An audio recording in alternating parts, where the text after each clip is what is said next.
Perché dici che io non rido mai. Un sorriso? Chi è che non ride mai? No, io poi detto tu perché non rido mai. No! Sorriso.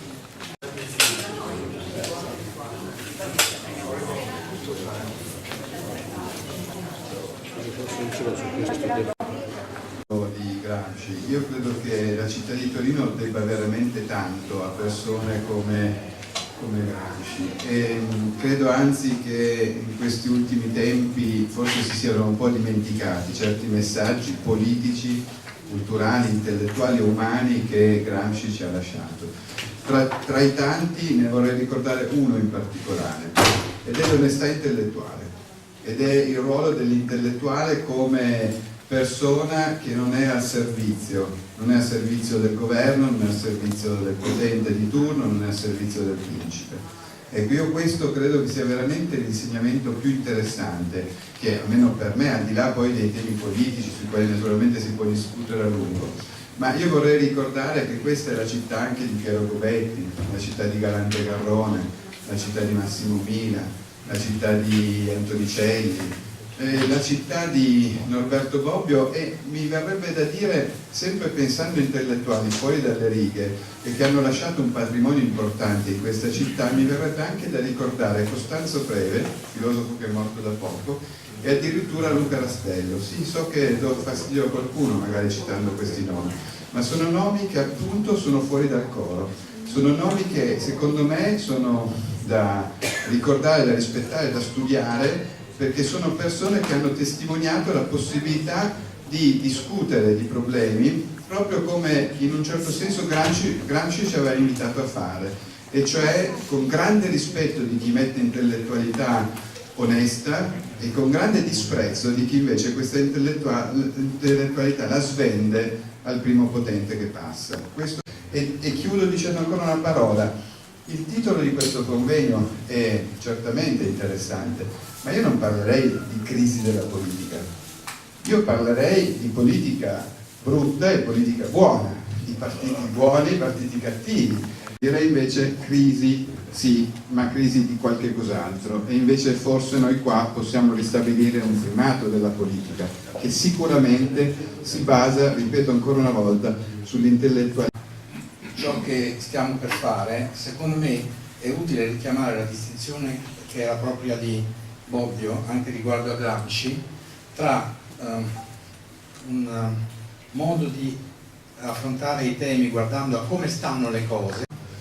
Bobbio diceva che in Gramsci era più solida la parte analitica, quella che riguarda come stanno le cose, era più discutibile quella invece che riguarda. Non è che questo si colloca fuori tema, ma è fuori da ciò che Gramsci dice, non Gramsci, ma il Gramsci. Cioè il Gramsci è contento di ospitare una discussione su questo, ma non prende posizione sugli sbocchi, ma ritiene che il tema della discussione sia assolutamente... Per me, nel senso che se prendo a riferimento il mio lavoro principale, insomma, che è questo libro intitolato Il partito del capo, il libro è aperto da una citazione di Gramsci e chiuso in quarta di copertina dallo strillo benevolo del professor Calise, per cui diciamo che questa iniziativa in qualche modo ritroviamo molti degli ingredienti infatti di quella crisi di cui si dibatte in qualche modo si ponesse al di sopra delle fazioni, dei partiti, delle caste, proprio utilizza questo termine, quasi un populismo ante litteram, potremmo definirlo.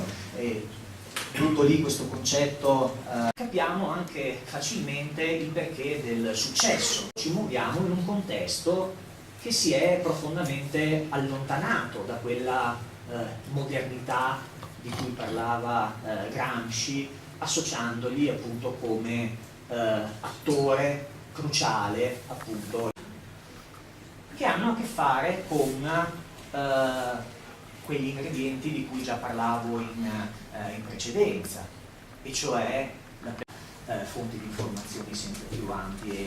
Tutti gli ingredienti che avevano sorretto quel modello in qualche modo vengono...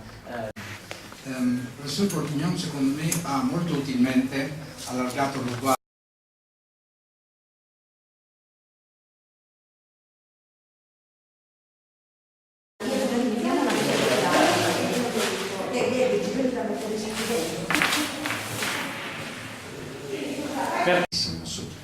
Perché quello che ha elaborato, diciamo così, no? Lo spunto del partito personale.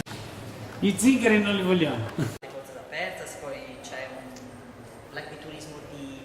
Sì, come si chiama? Quello di Tidu e poi... Giro per caso, perché?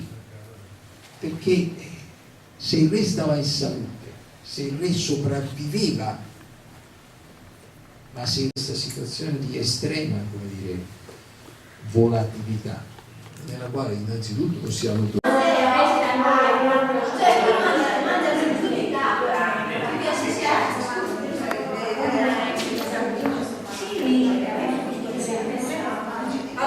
la preoccupazione di chi è sempre stato nella sinistra anche militato. Una grossa preoccupazione perché vediamo in questi tempi storici che il capitalismo, comunque i grandi interessi, hanno fatto a brani, hanno fatto a pezzi la sinistra, se la sono mangiata e rimangono quindi ben poche cose intorno a noi che ci possono richiamare quello che un tempo era la sinistra. Anche ad altre realtà dove il partito non ha fatto la penetrazione che aveva. E mi chiedo quanto questo concetto di ordine del centrale sia essenziale per cercare di superare i problemi attuali e non si debba differenziare invece dal concetto di strumentalità. Avevamo guerre mediamente ogni 20-30 anni che come dire, spazzavano il mondo intero, perché comunque le guerre non sono mai finite. Questo è il periodo forse più lungo di pace che si è il mondo. Noi facciamo parte Faccio parte di una giunta del Movimento 5 Stelle, non sono iscritto al Movimento 5 Stelle, sono nella giunta come tutti i membri di questa giunta torinese, nessuno di noi è iscritto al Movimento 5 Stelle, siamo tutti, diciamo così, tecnici impegnati sul fronte appunto di dare le gambe a un programma nel quale ci riconosciamo. Lo dico solo per premessa, per non fare, come dire, appelli di difesa, come dire, ideologica sui movimenti, non mi interessa. Quello che mi interessa è riportare questa discussione al pensiero gramsciano e riparto da quello che ho detto all'inizio, cioè l'onestà intellettuale.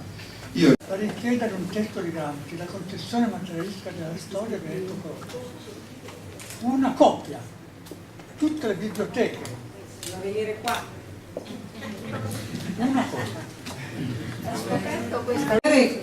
Coloro che hanno interpretato questo dibattito come un dibattito politico all'insegna del confronto elettorale, che tra l'altro non c'è, non ne vedrei proprio l'esigenza, che il titolo Tutto tranne Gramsci doveva forse farvi pensare, al di là di quello che c'era scritto nell'invito, che avremmo parlato della crisi della politica e di come probabilmente nel pensiero di Antonio Gramsci questa si potrebbe riflettere. È chiaro che questo può suscitare diversi punti di vista e diverse posizioni che sono, credo, che non sono, come dire, estremiste. Diritto costituzionale, mi permetto di dirlo.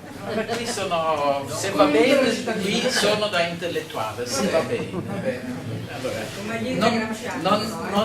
Allora, innanzitutto non festeggiamo la morte di Gramsci, né quella dei partiti, e in questo non sono d'accordo con certe tesi, né quella della Costituzione non riformata, perché tutte queste, sia il pensiero di Gramsci vive, se i partiti vivono, e non sono una specialità tedesca, vivono in tutta l'Europa, né paura del populismo né fede nel populismo.